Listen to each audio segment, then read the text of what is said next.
بسم اللہ الرحمن الرحیم صلی اللہ علی النبی الکریم۔ محترم و معزز سامعین و سامعات، السلام علیکم ورحمۃ اللہ وبرکاتہ۔ میں ہوں آپ حضرات کے سامنے قاری غلام عباس۔ آپ حضرات دیکھ رہے ہیں چینل قاری غلام عباس۔ میں آپ تمام احباب کو خوش آمدید کہتا ہوں کہ آپ حضرات اس چینل پر تشریف لائیں، ہمارے اس روحانی قرآنی نورانی سفر میں شریک ہوئے۔ آپ اس ویڈیو کو آخر تک دیکھیے گا، انشاءاللہ تعالی آپ حضرات کو بہت زیادہ نفع ہوگا۔ آئیے ہم آتے ہیں اپنے اصل لیسن کی طرف۔ میرے محترم سامعین، آج کے ہمارے لیسن کا عنوان ہے زبان کی نوک سے ادا ہونے والے حروف۔ زبان کی نوک سے ادا ہونے والے حروف کی تعداد 12 ہے۔ ہم پڑھیں گے صرف آج کے لیسن میں 3 حروف جن کو زبان کی نوک سے ادا کیا جاتا ہے۔ آپ ذرا اسکرین پر دیکھ رہے ہیں کہ یہ 3 حروف ایسے ہیں جن کو زبان کی نوک سے ادا کیا جاتا ہے۔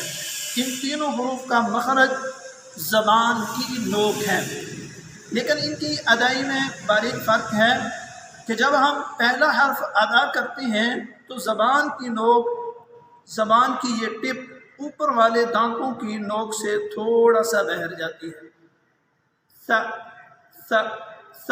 جب ہم دوسرا حرف ادا کرتے ہیں ذا، تو زبان پیچھے آ جاتی ہے، بالکل مقابل میں برابر میں آ کر ٹچ کرتی ہے، ل ل ل۔ جب ہم تیسرا حرف ادا کرتے ہیں تو بھی زبان اسی مخرج کے ساتھ لگتی ہے، اسی جگہ کے ساتھ لگتی ہے، تو وہ ادا ہوتا ہے۔ فرق صرف یہ ہے کہ جب ہم تیسرا حرف ادا کرتے ہیں تو زبان کی بیک سائڈ جو موٹی سائڈ ہے اس کو ہم اوپر لے کے جاتے ہیں، تانوں کی طرف جب لے کے جاتے ہیں تو حرف موٹا ہو جاتا ہے، پڑھتے ہیں وہ۔ ابھی ہم آتے ہیں دوسرے مرحلہ کی طرف۔ دوسرا مرحلہ صفت ہے کہ پہلے 2 حرفوں کا ہم نے موٹا نہیں کرنا، ان کو سیدھی کے ساتھ نہیں پڑھنا، بلکہ ہم نے نارمل طریقے سے پڑھنا ہے، ت ن و۔ تیسرا حرف و جو ہے اس کو ہم نے موٹا کرنا ہے، اس کی صفت موٹا ہے، اس کو پر پڑھنا ہے کہ زبان کی بیک سائڈ کو ہم اوپر لے کر جائیں گے تو پر ادا ہوگا، و۔ ابھی ہم آتے ہیں تیسرے مرحلے کی طرف جو اہم ترین ہے۔ تیسرا مرحلہ ہے مشق۔